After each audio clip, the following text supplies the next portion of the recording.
Okay, let's unpack this. What if the deepest truths aren't found in dusty old books or accepted traditions, but require you to roll up your sleeves, experiment, and face down the bizarre yourself? Right. Sometimes, understanding the fundamental nature of reality, or perhaps the parts of it we usually can't see, starts not with belief, but with raw, stubborn investigation. And that refusal to accept secondhand information, that insistence on personal, empirical verification, is really the defining characteristic of the figure we're delving into today. Scheuing, referred to in the sources simply as the narrator, or S. He wasn't content with philosophical debates or inherited religious views about the spiritual world. He demanded proof. Actual proof. Yeah, and he was willing to pursue it through direct, often pretty unsettling personal experience. And our mission in this deep dive is to really understand how he did that. Yeah. What was the unique methodology he developed for studying the unseen? What were the specific, sometimes shocking lessons he learned from his direct encounters? And how did this incredibly personal, hands-on process utterly transform his understanding of everything, from God and the soul to the afterlife and morality? Right. And crucially, We want to see how this empirical journey was his way of teaching, demonstrating that true knowledge comes from looking for yourself. exactly. And our sources give us a remarkable window into this. We have excerpts from his personal diary, meticulously kept from 1917-1918, chronicling the moment-by-moment details of his experiments and experiences. Wow, real-time stuff. Pretty much. And we also have passages from his book where he later synthesized these raw experiences into a coherent philosophy and methodology, laying out his revolutionary findings. Right, so we get both the immediate raw data and the later framework built upon it. It's Yeah. a powerful combination.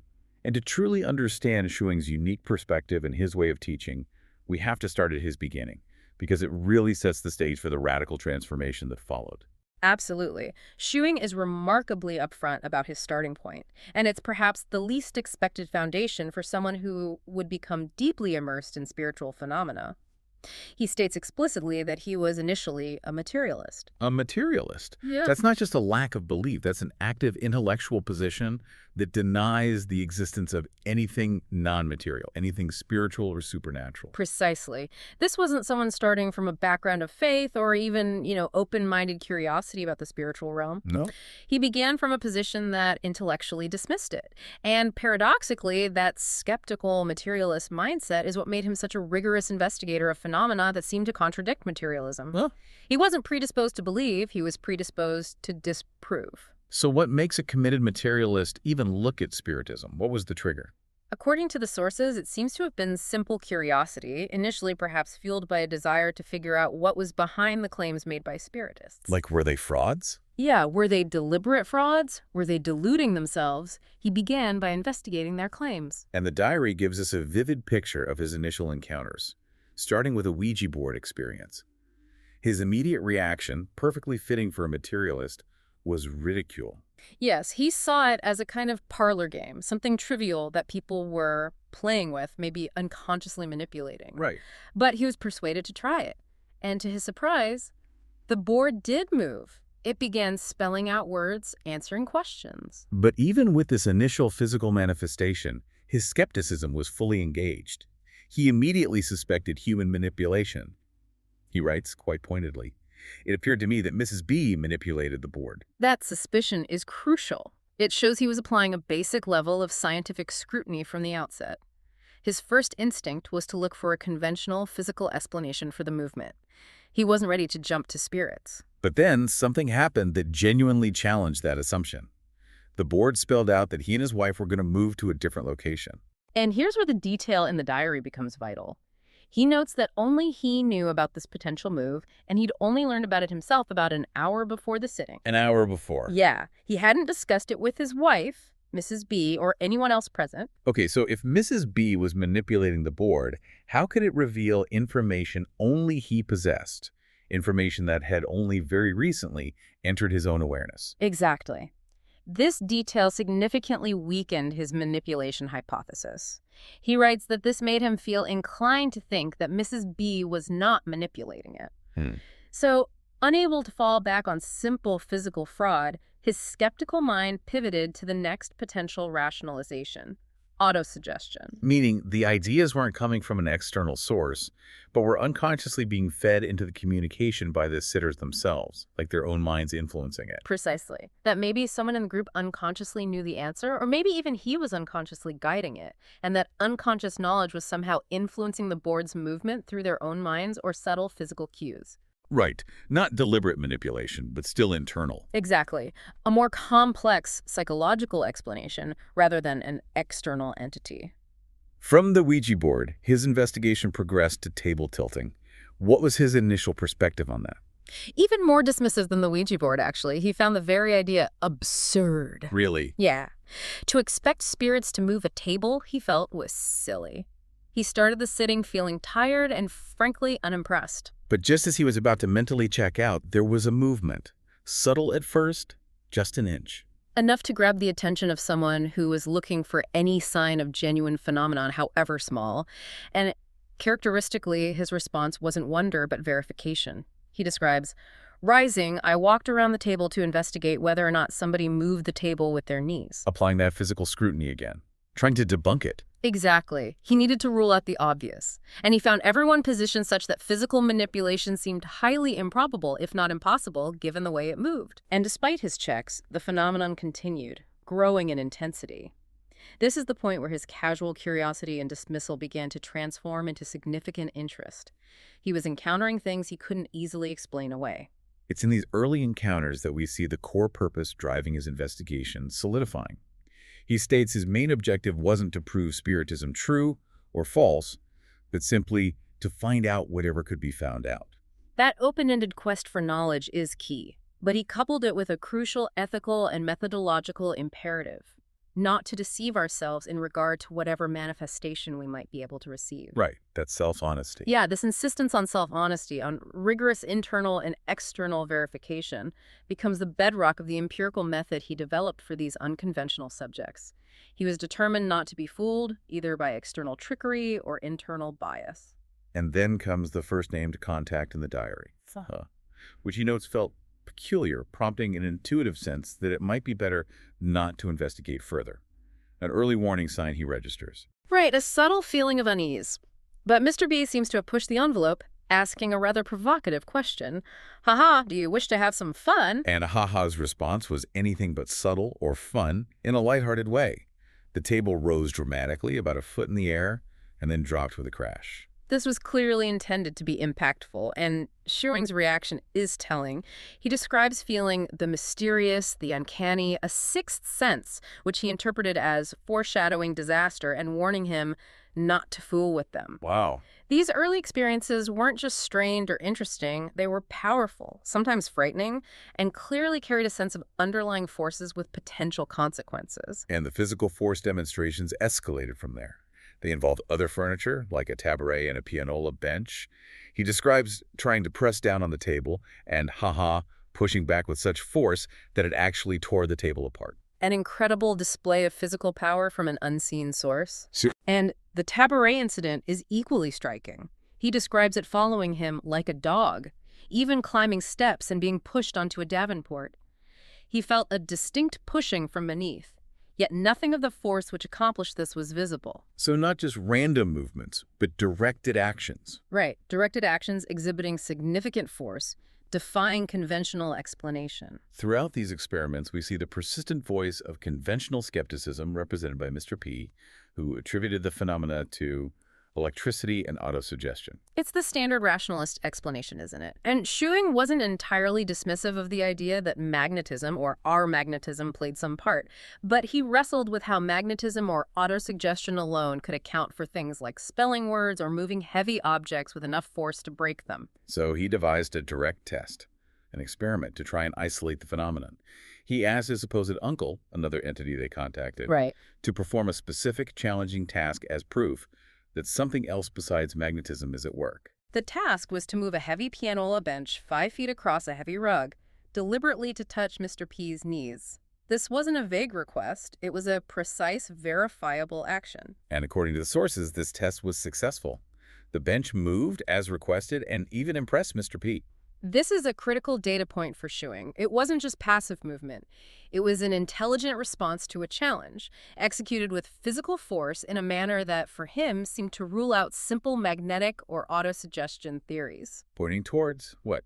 An independent agency. Yeah, it pointed strongly towards an independent, conscious agency capable of affecting the physical world. And even within these group experiments, Scheuing maintains a critical, observational stance.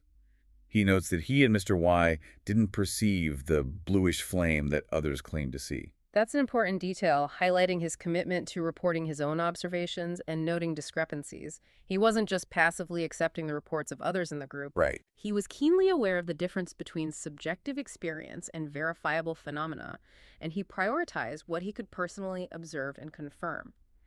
This early distinction between subjective claims and his own empirical data becomes fundamental to his later methodology. So Scheuing began as a strict materialist, was drawn into investigating spiritism through skepticism and curiosity, encountered undeniable physical phenomena that forced him to discard his initial rationalizations, and quickly established a clear purpose rooted in rigorous, honest, self-verified investigation. It's an extraordinary and deeply personal journey from denial to direct experience. And this journey of intense personal experience wasn't just the path to his knowledge, it was his way of teaching. He wasn't imparting abstract theory, he was demonstrating the necessity and validity of empirical investigation into the unseen. Ah, okay, so the process was the teaching. Exactly. This insistence on knowledge derived directly from experience is the absolute foundation of his entire approach. He makes a stark contrast between his method and simply accepting inherited customs and beliefs, which, handed down through generations, became to him a matter too sacred to reason about. Yes, he saw that relying on tradition, whether religious dogma or even unquestioned beliefs within the emerging spiritualist movements of his time, prevented genuine understanding. He critiqued the ironclad ideas held by both camps. The clergy asserting the soul exists without demonstrable proof, and the materialists denying it because they cannot see. Both stuck, in a way. Both, in his view, lacked proper scientific investigation. Their positions were based on faith or denial, not factual verification. And for Scheuing, the only reliable source of truth is experience. He writes, "Knowledge is a clear perception of fact. It is based upon experience." That italicized asterisk on experience is crucial. It's not just any experience, is it? Exactly. It's not vague feeling or blind faith. It's experience phenomena that have been observed, tested, and subjected to critical scrutiny, both external and internal. It's empirical data from the unseen world. And he believed specific conditions were necessary to acquire this kind of knowledge. He outlined prerequisites for this empirical quest. First, developing the power of observation. You have to train yourself to perceive clearly without projecting your hopes, fears, or preconceived notions onto what's happening. It's about seeing the phenomenon as it is. Right, objective seeing. And second, training the mind to perceive clearly and judge properly the experiences made. This goes beyond just seeing. It's about accurate interpretation, connecting observations, and avoiding logical fallacies or, wishful thinking when analyzing the data. And, perhaps most challenging, having an unbiased mind. Yeah. He's very blunt about this, stating explicitly that neither dyed-in-the-wool materialists nor the dogmatic Christian will be able to receive the knowledge of soul life. This is central to his method and teaching. Both extremes, the absolute denier and the absolute believer, come with preset conclusions that prevent them from honestly engaging with the phenomena. The materialist dismisses it out of hand. The dogmatist tries to force it into existing theological boxes or rejects it if it doesn't fit. You have to be willing to follow the evidence wherever it leads, even if it overturns your most cherished beliefs or denials. Given this emphasis on empirical experience, where did traditional religious texts and dogma fit into his understanding? He saw them as historical artifacts, potentially containing echoes of ancient experiences, but not as scientific guides to the spiritual world as it exists today. Not reliable sources for current investigation. Right. He argued that scriptures weren't scientific textbooks, but expressions of that time reflecting a different era's understanding. And he believed they were later badly interpolated by their compilers and translators to whom the phenomenon became a lost knowledge. They lost the direct empirical study of the phenomenon itself. Precisely. Because of that loss, he saw traditional dogmatic viewpoints as becoming absurd when confronted with the results of proper scientific investigation of present-day spiritual phenomena. He wasn't pulling punches there. No. He viewed theological explanations, particularly those presented as unquestionable truth, as ironclad dogmas that simply served as a covering ignorance. They were placeholders for what should have been empirical understanding. And he was especially critical of religion based on fear. Yes. He felt that fear-based religion had reduced the highest conceptions to fetish and devil worship. He saw the invention of Satan as an example of this, a simplified way to explain the duality and suffering in the world by externalizing evil. Instead of understanding it. Exactly. Instead of understanding the complex interplay of forces and the true nature of what is perceived as evil through the diligent study of the phenomenon itself. And he directly challenged the clergy, arguing they feared their dogmas would fall if phenomena like those he was studying proved true. Yeah, he saw their condemnation of Spiritism as being of Satan, as an ignorant reaction rooted in self-preservation of their institutions, not a genuine engagement with truth. So his method, therefore, was anchored in studying life as such is today. Right. He believed the laws of nature do not change, so studying contemporary phenomena provided a way to either validate or invalidate accounts from the past.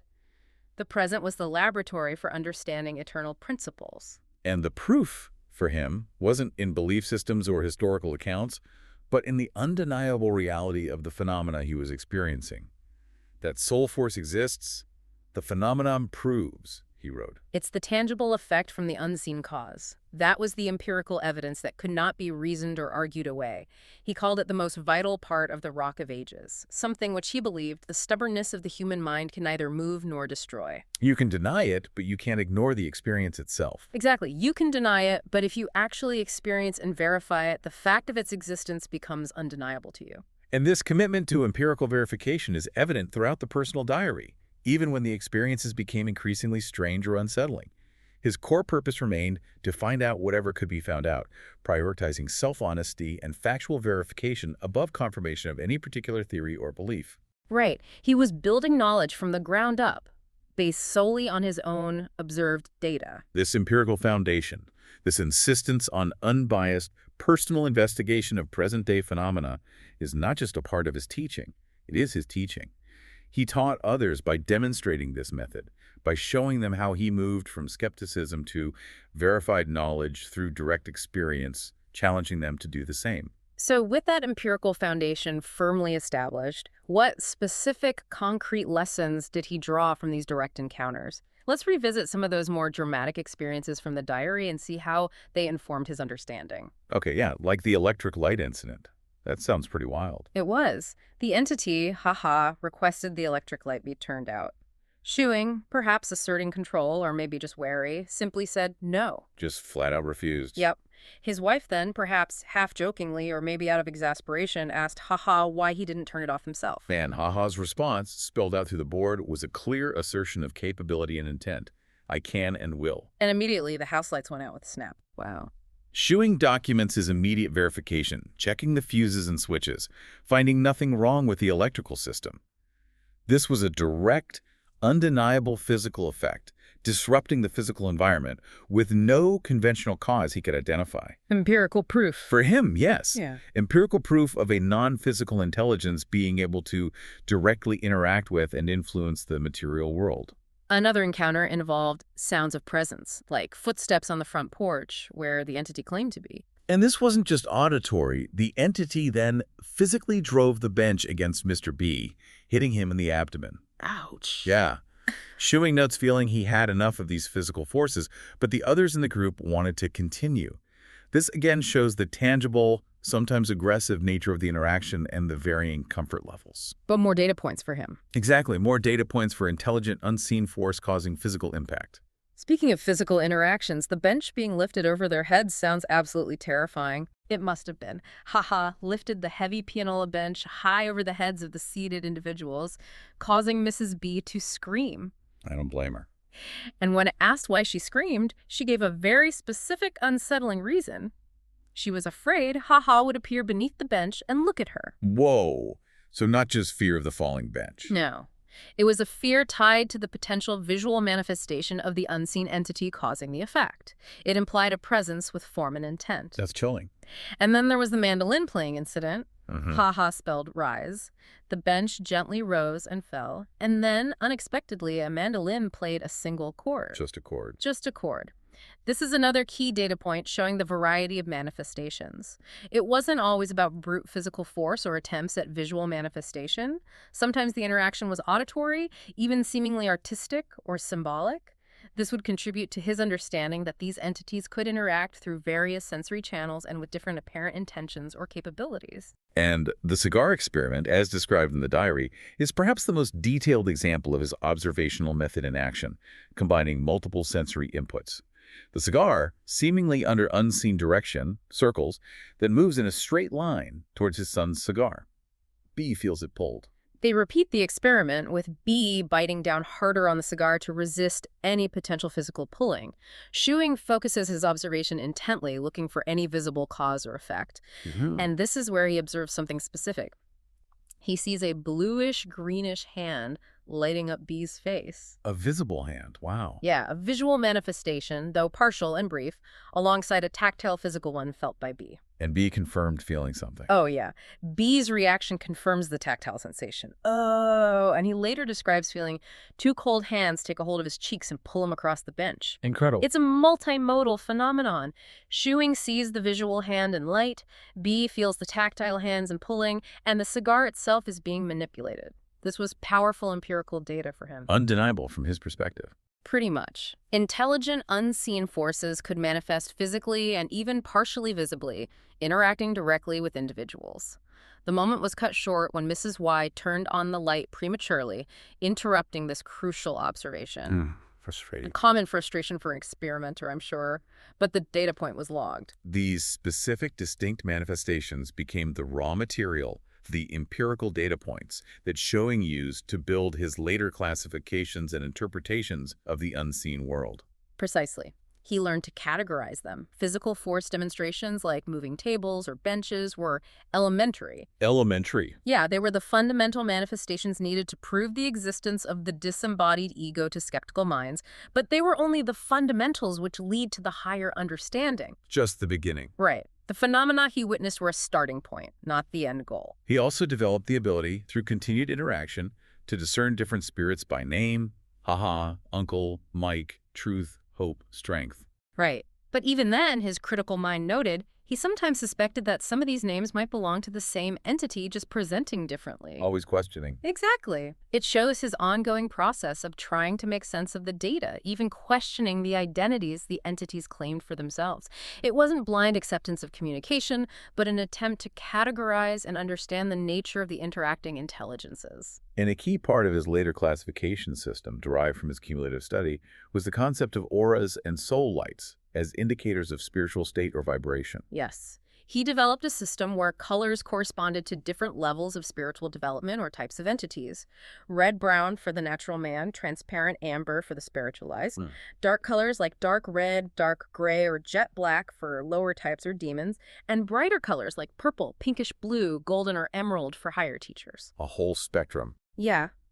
While he may not have seen the full spectrum himself initially, this system represents his attempt to create a visual, observable, at least to those with the faculty framework for understanding spiritual conditions, derived from the phenomena he studied.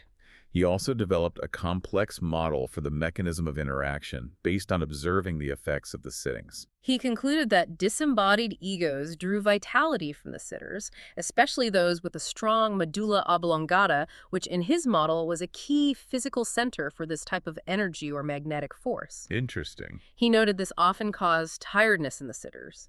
Crucially, he believed this vital drain happened only if the mind of the sitter allowed it, suggesting a dynamic, not passive interaction. And they can inject thought pictures, impressing thoughts or ideas onto the sitter's mind. This explains the mental phenomena, right? The communications received internally rather than just physically. He attributed the unreliability and contradictions often seen in initial messages from developing circles or in fortune-telling to this telepathic interaction. He felt that the disembodied egos often worked with or reflected the sitter's own thoughts, desires, or expectations. Fortune-telling spirits, in his view, essentially read and amplified the inquirer's own mind. That's why he thought so many lies were produced. Oh, okay. Reflecting back the sitter's own stuff. Potentially, yeah. And the soul or spirit lights he described were more than just colors. They were the manifesting soul's environment. Environment. Yes, his model described them as an oval structure consisting of a nucleus, soul body, and aura. He believed these manifesting souls gathered gaseous or ethereal matter from the atmosphere to become visible or interact physically. Wow. Higher, more spiritualized beings, he thought, consumed or transformed this matter at a higher rate or in a different way, potentially explaining variations in manifestation strength or type. Yeah. This entire framework is his interpretation, his model, built piece by piece from the empirical data of his own experiences and observations of others. But this empirical journey wasn't without significant peril. Scheuing was very clear that the lessons he taught about the dangers of mediumship and spiritual investigation came directly from his own often unpleasant experiences. Definitely. He didn't teach from theory here. He taught from hard-won knowledge, presenting his own journey as a warning to those who are looking for direct knowledge without proper guidance. So he used his mistakes as teaching points. Absolutely. He explicitly includes his own struggles as a novice, unfamiliar with the laws, spirit trickery, and my own foolishness, suggesting his suffering was a direct consequence of his initial lack of understanding.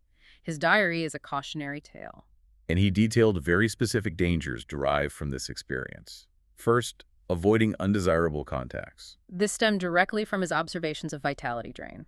His practical advice, born of experience, was to simply stop the sittings or, if that wasn't possible, make a strong, conscious mental effort to refuse allowing unknown egos to use one's vitality. So take control. Yeah, it required agency and mental discipline. He issued particularly strong warnings against harmful controls, especially those focused on purely physical force manifestations, and notably Hindu controls for white persons. His language here is very firm. Very strong. He called attempts by such entities to control a white person a crime against his own nature as well as against the spiritual laws. Wow. Believing it chained the individual to egos with whom they had no natural affinity or whom they wouldn't choose to associate with in life. This warning likely came from observing the negative effects or influences of these specific types of entities on mediums, perhaps based on his system of classifying egos by vibration or type. He thought different races had different soul constitutions. That seems to be the implication, yes. Making certain cross-racial controls detrimental in his view. There's also the concept he termed psychoprostitution. What's that about? This is a strong moral and spiritual judgment based on his observations. He linked it to sensual mediumship, fortune-telling, and association with lower vibration souls. He believed this path led to the total destruction of the anima, calling it astral mediumship that enslaves man's soul. It seems he saw mediumship used for trivial purposes, material gain, or sensual gratification, as a severe deviation that actively damaged the spiritual principle within.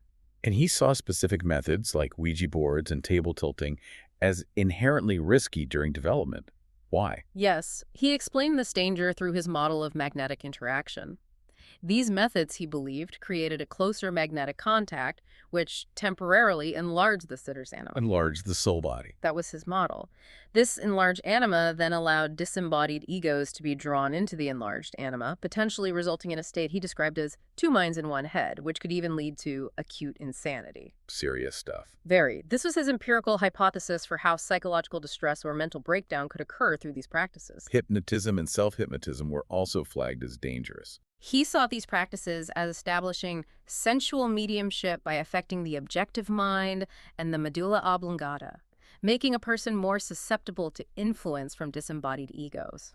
And he advised against associating with elementary mediums. Because, in his view, only elementary souls, those focused on basic physical or lower desires, gathered around such individuals. Their controls might trespass on the sitter's body and mind, potentially damaging the soul once contact was established. He specifically noted that these mediums often falsely claimed Indian controls, suggesting he saw this as a common deception used by lower entities. He even provided his own empirical framework for distinguishing between different forms of negative influence. Possession versus obsession. He viewed these as fundamental conditions encountered in mediumship. Possession, in his model, focused on controlling the animal body, playing with its desires, seeking to acquire a pound of flesh, in a sense. He warned how difficult it was to resolve possession once the magnetic pathways of the mind were once opened through improper practices. Obsession, by contrast, was more focused on influencing the mind and thoughts. These distinctions were his attempt to classify observed phenomena of spiritual influence based on their effects on the individual. And he warned against misleading manifestations, where spirits might lie or present false information. Absolutely. He saw stories about disembodied egos having houses, eating, or living material lives in the spirit world as nothing but deceptions given mediums by their unscrupulous controls. Why would they do that? These controls, he believed, exploited the medium's or sitter's own ingrained beliefs and expectations to mislead them. It was a crucial lesson in discernment. Not everything communicated from the unseen is truthful, even if the communication itself is genuine.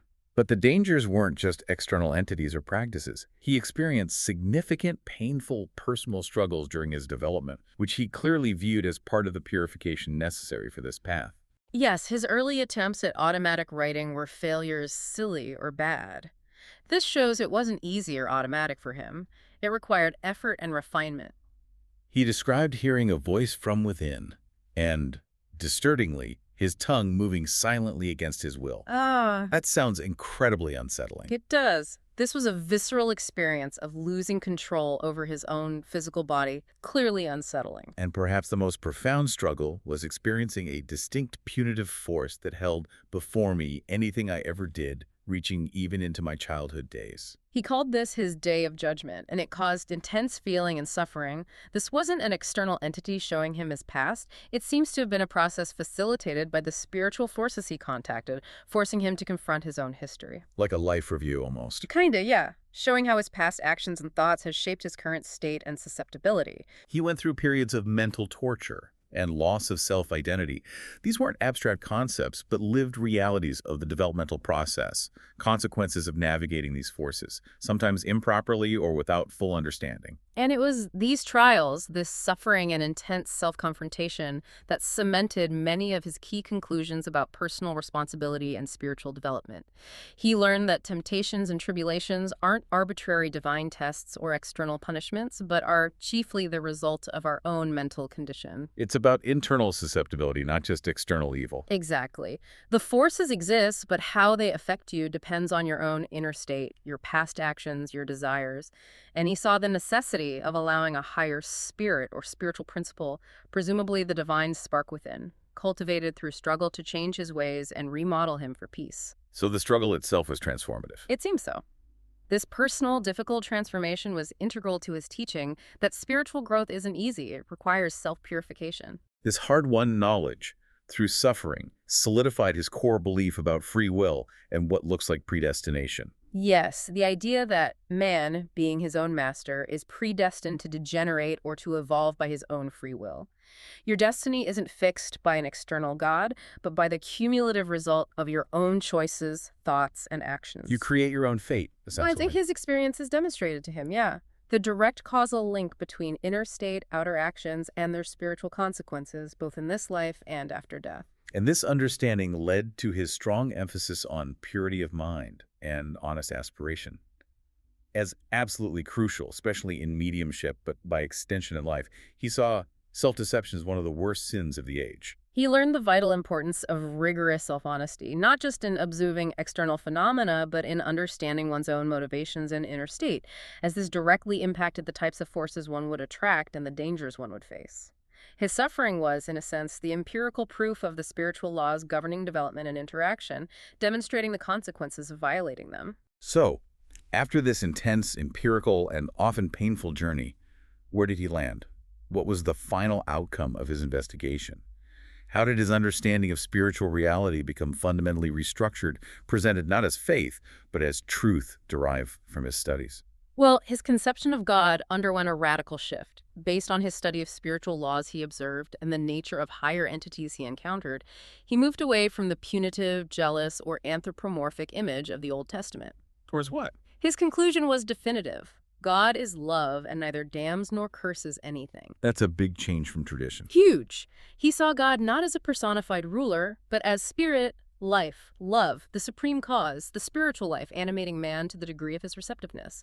He understood that human conceptions of God were limited by our reasoning power and spiritual development, not necessarily reflecting the full universal nature of the divine. His empirical investigation of postmortem states led to a very specific, almost clinical and chemically based understanding of the afterlife and the soul, fundamentally challenging traditional notions. Absolutely. He made a crucial distinction between the anima and the spiritual soul or divine ego. Let's break those down. The anima. The anima, in his view, was the soul body.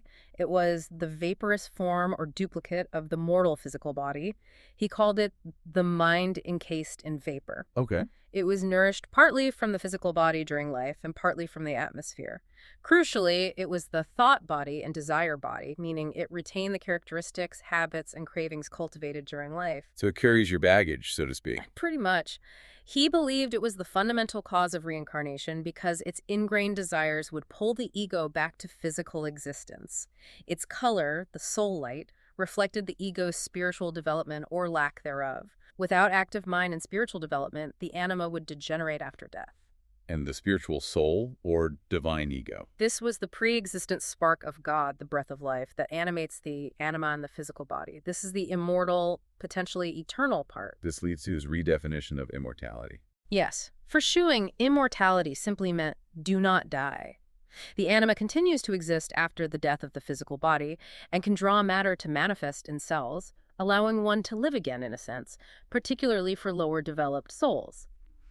But this is not the same as eternal life. Which requires? Eternal life requires the spiritualization of the soul principle, the development of the divine ego, transcending the limitations and desires of the lower anima. And his concept of extinction, or second death, is starkly different from traditional damnation. Absolutely. He saw it not as a divine punishment, but as a natural chemical process. Exactly. Yeah. The anima of individuals who lived purely animal-like lives without spiritual development or purification of the thought-desire body would eventually burn out in what he described as cosmic heat waves. He even used the analogy carbon dioxide, implying a return to basic earthy elements. Wow. So not punishment, just dissolution. Exactly. It was, in his view, the necessary outcome of one's life, the net result of one's thoughts, a natural dissolution based on the state of the anima, not a judgment imposed by God. And the traditional Christian idea of the physical body being resurrected on Judgment Day. He dismissed it as absolutely erroneous based on a lack of understanding of natural chemical laws.